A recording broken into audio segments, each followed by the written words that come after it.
सब कुछ छोड़ दिया सत्संग के प्रभाव से, परंतु कुछ समय बाद पता चला कि वो किसी लाइलाज बीमारी से ग्रसित हो चुका। पर महाराज जी, जब वो सत्य मार्ग पर आ गया है, उसे इस भयंकर दुख का सामना क्यों करना पड़ रहा है? हाँ, क्योंकि हमने बम्बूल बोया है तो कांटा तो लगेगा ना। तुम कितना सतमार्ग में आए हो तो तुम जान रहे हो, लेकिन इस शरीर की हम बात कर रहे हैं। बचपन से भगवत मार्ग में कभी किसी को ऐसे चोट पहुंचाई हो, ऐसा हो नहीं सकता। 13 वर्ष की अवस्था में घर से भगे थे, आज जो भी शरीर की अवस्था है ऐसे ही चले, दोनों किडनी फेल है।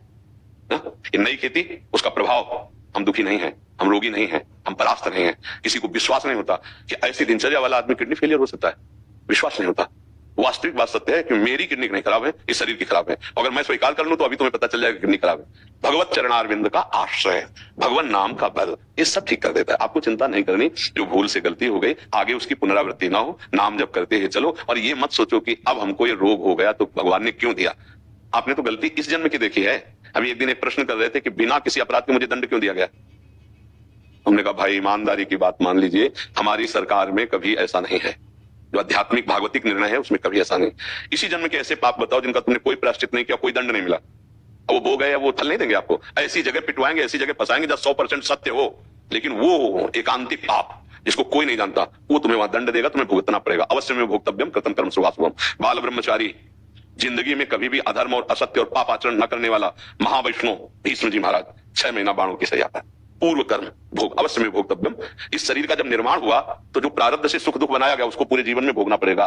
अब जो हमारे अच्छे कर्म हैं वो पूर्व कर्मों को भस्म करेंगे, नवीन कर्म अच्छे हैं इसलिए हमें भगवत प्राप्ति हो जाएगी। लेकिन हमें पूर्व कर्मों से जब शरीर निर्माण किया गया तो उसमें 2 रखे गए थे, पाप एवं पुण्य। तो पुण्य का प्रताप अलग सुख उन्नति जय, पाप का प्रताप पराजय अवनति दुख, ये भोगना पड़ता है बड़े बड़े सिद्ध महापुरुषों के शरीरों में। तो आप तो अभी इस बात को समझ लीजिए कि आपकी तो अभी कोई साधना ही नहीं है, तो आपको जो दंड मिल रहा है वो किसी के द्वारा नहीं निर्धारित किया गया, भगवान के द्वारा।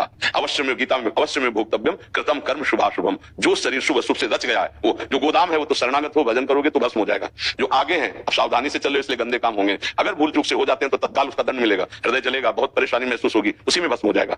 लेकिन जो शरीर रचना में हुई कि भाई 80 साल जीना है, 5 साल की अवस्था में ये दंड, 18 में ये, 22 में वो मिलेगा। ये अब हमारी नई फसल है, नई खेती। हमें बहुत विवेक पूर्वक चलना, घबराना नहीं कि भक्ति में चल रहे हैं तो कष्ट ज्यादा बढ़ रहे हैं। नहीं, 1 इंच भी कष्ट ज्यादा नहीं मिलेगा। जो हमें परिणाम भोगने वो भोगने ही हैं। नहीं तो देखो बड़े बड़े संतों के, किसी के कैंसर, किसी के रामकृष्ण परमहंस जी के गले में कैंसर, भगवत प्राप्त महात्मा बड़े बड़े महापुरुषों के, तो ऐसा क्यों फिर होता है? उनकी भक्ति में कोई कमी होती है क्या? नहीं। तो यह हमें ध्यान रखना है कि हमको शारीरिक दंड भोगने पड़ेंगे, मानवदेह है, बड़े बड़ों को भोगना पड़ा। आप इतना समझो, भगवान राम जी के पिता का सौभाग्य प्राप्त हुआ दशरथ जी को, हुआ ना। इसके बाद दशरथ जी के द्वारा एक अपराध बन गया था श्रवण कुमार का, अचानक में वो, तो आप देखो वो पुत्र के वियोग में उनके माता पिता पधारे ना, तो महाराज भगवान पुत्र बने लेकिन उसको मिटारा नहीं। दशरथ जी को वैसे ही तड़प कर प्राण त्यागने का श्राप हुआ था, वैसे ही तड़प कर प्राण त्यागे। तो भाई आप इतना इशारे से समझ लीजिए कि कर्म का जो दंड है निर्धारित जो हो चुका वो तो भोगना पड़ेगा, और जो हमारे कर्म जमा है वो भस्म हो जाएंगे। महाराज मैं कहना चाह रहा हूँ, जैसे पूर्व कर्म से जो हमें कष्ट प्राप्त हो रहा है, जो परेशानी हो रही है, तो उसके लिए कुछ पश्चाताप का मार्ग नहीं। वो इसका एक ही पश्चाताप के नाम जब करते हैं उसके ऊपर उठो से भोगना पड़ेगा। जो प्रारब्ध छूट चुका है, इस शरीर में आ चुका है, वो हमको भोगना पड़ेगा। नहीं अगर ऐसा होता ना तो संत महात्मा 1 मिनट में छूछा करते सब हो जाता। जैसे लोग नहीं कहते ऐसा कर दो, इनका ये रोग ठीक कर दो, उनका ठीक कर दो। भैया आज तक हमने ऐसे किसी ब्रह्म ऋषि को नहीं देखा है। छू ऐसे किया वैसे हो गया। कितना वो भजन करते हैं छू करने वाले पता नहीं। नौटंकी नाटक कर्मों के नाश के लिए नहीं है, वो बहुत ही मतलब विचित्र खेल है। बोले तुम्हें अमुक रोग है? बोले हाँ। बोले ठीक? बोले हाँ ठीक। अरे वाह भाई, ऐसे हो तो सब अस्पतालों में ताला लग जाए भाई। बोले मुर्दा जिंदा? बोले पोस्टमार्टम को कहीं ले जाओ, सीधे वहां ले जाओ। तो छू बोलेंगे पूरा शरीर निहाल हो जाएगा। ऐसा तो हमें कई शास्त्रों में नहीं मिला। औषधियां हैं, रोग है, उनका निवारण धीरे धीरे ऐसे आयुर्वेद है, होम्योपैथिक है, एलोपैथिक है। हाँ, ऋषि मुनि अध्यात्म के द्वारा भव रोग का निवारण करते हैं।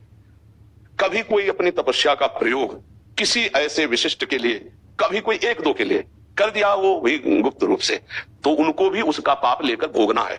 उसका दूर किया, उसका पाप लेकर भोग। ऐसा नहीं छू, ऐसा नहीं है। नहीं तो भगवान छू करके श्रवण कुमार के पिता का श्राप नष्ट कर देते। भगवान सर्व सामर्थ्यशाली। पक्का मतलब विधान को समझने की चेष्टा की जाए, इसलिए भक्ति पुष्ट हो जाएगी अगर विधान समझ जाओगे, नहीं तो आपकी अश्रद्धा हो जाएगी।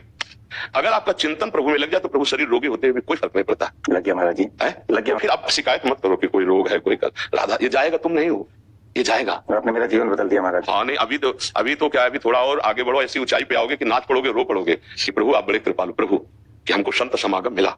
जब द्रवही दीन दयालु राग हो तो साधु संगति पाइए। सच्ची बता रहे हैं आपसे, हर समय ऐसा उत्साह, ऐसा बल बना रहता है केवल प्रभु के उससे। संस्कारागार में कितनी बड़ी अव्यवस्था है, आप सोचो। गर्भवती माँ देवकी, पिता और अवतार किनका हो रहा है? सर्वलोक महेश्वर भगवान का। अब विचार करके देखो, भगवान वहीं उसी समय कंस को नष्ट कर देते जो चतुर्भुज नारायण रूप। नहीं, समय लीला, ए हमें जाओ छुपा दो जाके न। विचार कर, जब देवकी जी के सामने प्रकट हुए तो बालक रूप नहीं, चतुर्भुज वैष्णव भगवान का वहां वैष्णव 30 स्वरूप, 1 सेकंड में कंस को भस्म कर देते। लीला करने चुरा के रात्रि में भगवान को वहां छोड़ के आते हैं। फिर वो आते हैं 11 वर्ष की अवस्था के बाद बाल खींच करके उसको परम धाम प्रदान। भगवान की हम जो लीलाएं गाते हैं उनका रहस्य समझो। जब भगवान ने उधर किया तो इधर कृष्णावतार में बाण मारा ना चरण में, तो हमारा कोई ना कोई कर्म जो किया हुआ है वो हमें भोगना पड़ेगा। ये किसी के छूछा जंत्र मंत्र से नहीं जाने वाले, थोड़ी देर के लिए तुम्हारी दिमाग की स्थिति को बदल दे, ऐसे मंत्रों का प्रभाव होता है और इसके बाद आपका कर्म भोग आपको भोगना ही पड़ेगा। ये जरूर देखा है हमने कि कोई महापुरुष जैसे करुणा कर दिए और आपका रोग ठीक कर दिया। कैसे? आपका रोग अपने में ले लिया, वही रोग थोड़े दिनों बाद उनके ऊपर प्रकाशित मिलेगा पक्का। ये देखा है, 1 2 4 घटनाएं ऐसी, पर ऐसा हमने आज तक नहीं देखा है छू और ये जंतुर बांध लो खत्म, ऐसा तो हमने नहीं देखा। इसलिए कह रहे नाटकबाजी में ना फंस के राधा राधा राधा ईमानदारी से चलो, अपने कर्मों का दुख सुख जो आवे उसको शांति से भोगते हुए अपनी जीवन यात्रा पूरी करो। हमारी बात जो शास्त्रीय बात है, ऐसा